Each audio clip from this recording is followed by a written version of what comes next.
जैसा कि कल मैंने बताया था कि श्री रामचरितमानस में कितने कांड हैं, कितने प्रसंगों की चर्चा की गई है, किन किन कांडों में किन किन प्रसंगों की चर्चा की गई है, तो आज मैं उन सवालों का जवाब दिए देता हूं। इसमें प्रथम कांड जो है जिसमें प्रभु की लीला का वर्णन किया गया है, जो बाल्यावस्था की लीलाएं हैं वो बालकांड में वर्णित किया गया है, और बालकांड की शुरुआत वह मंगलाचरण के साथ हुई है। द्वितीय जो कांड है जिसमें प्रभु की लीलाओं का वर्णन किया गया है वो अयोध्या कांड के नाम से जाना जाता है, और अयोध्या में और इस कांड की भी शुरुआत है, प्रभु की लीलाओं की शुरुआत मंगलाचरण के साथ हुई है।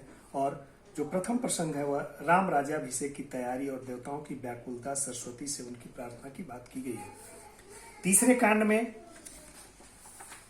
अरण्य कांड है, यानी जब वन गमन हुआ था, और गोस्वामी तुलसीदास ने हर एक कांड की शुरुआत प्रभु की लीलाओं का वर्णन जो हर एक कांड में किया है।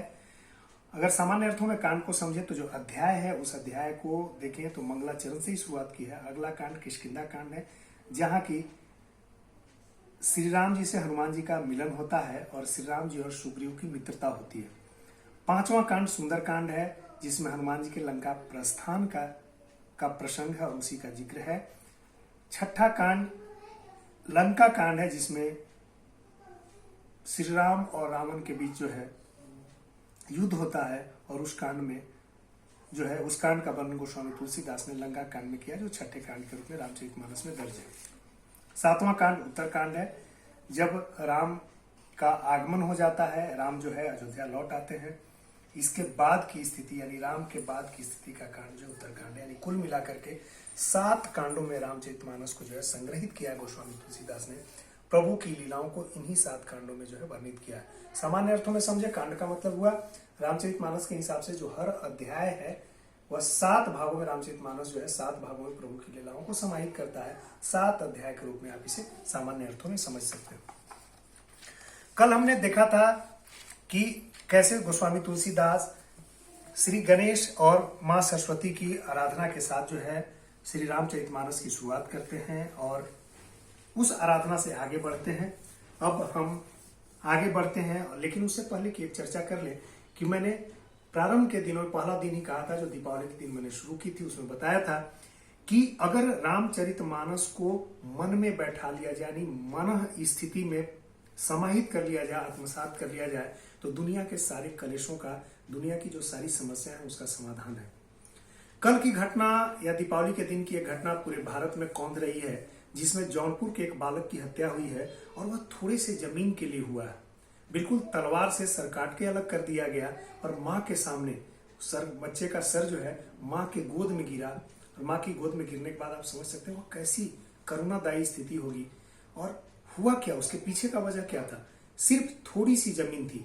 भगवान राम के आदर्शों को, चरित्रों को अगर आप देखें तो उसमें आपने देखा हो कि बड़े से बड़े राज्य को त्यागने में भी न 1 मिनट का हिचक था, न संशय थी, न किसी तरह की कोई हिचकिचाहट थी। यानी त्याग के भाव, जहां श्री राम में राज त्यागने की थी, वहां लोग एक बिता जमीन के लिए लड़ाई कर रहे हैं और एक बच्चे की हत्या हो रही है।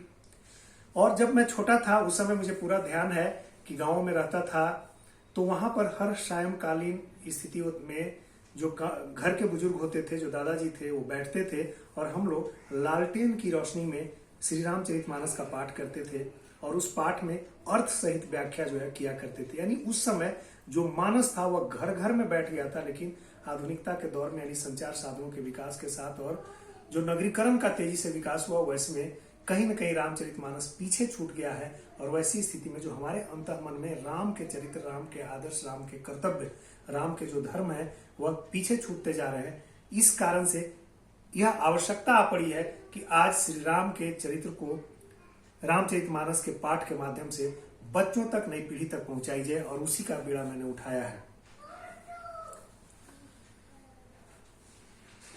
गणनायक कविवर बदन जो सुमिरत सिद्धि होई, बुद्धि राशि सुन गुण सदन करऊ अनुग्रह सोई, सियावर रामचंद्र की जय। अर्थात जिन्हें स्मरण करने से सब कार्य सिद्ध होते हैं, जो गणों के स्वामी और सुंदर हाथी के मुख वाले हैं, वे ही बुद्धि के राशि और शुभ गुणों के धाम श्री गणेश जी मुझ पर कृपा करें। तो श्री तुलसीदास, गोस्वामी तुलसीदास प्रभु की लीलाओं के वर्णन में बुद्धि और चातुर्य के जो देव हैं गणेश, उनसे यह आग्रह करते हैं, उनकी वंदना करते हैं कि आप जो है इस कार्य को सिद्ध कराने में मुझे मददगार बनिए, क्योंकि मैं पूरे दुनिया के कल्याण के लिए मैं रामचरितमानस की रचना करने जा रहा हूं।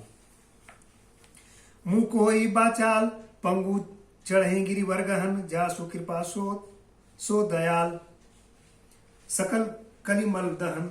पंगु चढ़े गिरिवर गहन, मूक होई बाचाल सकल कलिमल दहन, जासु कृपा सो दयाल।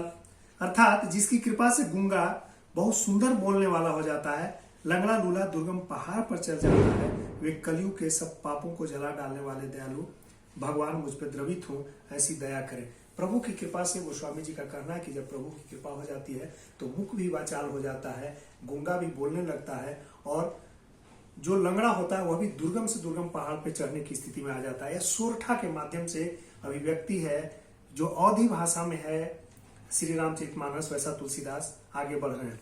आगे कहते हैं, तरुण अरुण बारीज नयन, नील सर्वों श्याम, धाम सदा क्षीर सागर शयन, करऊं सो ममूर ध्यान, सियावर रामचंद्र की जय। जो नील कमल के समान श्याम वर्ण है, पूर्ण खिले हुए लाल कमल के समान जिनके नेत्र हैं, और जो सदा क्षीर सागर में शयन करते हैं, वे भगवान नारायण मेरे हृदय में निवास करें। यानी भगवान को अपने हृदय में अंतस्थ करने के लिए गोस्वामी तुलसीदास ने जो है प्रार्थना की है, और उस प्रार्थना के माध्यम से यह अर्जी लगाई है, विनती किया कि हे श्री राम, हे भगवान, हे विष्णु, हे देव, हे शंकर, मेरे हृदय अंतः स्थल में आकर के बसिए, क्योंकि मुझे श्री प्रभु राम की लीलाओं का वर्णन करना है और उसमें मददगार बनिए। उमा रमन करुणायन कुंद इंदु समदे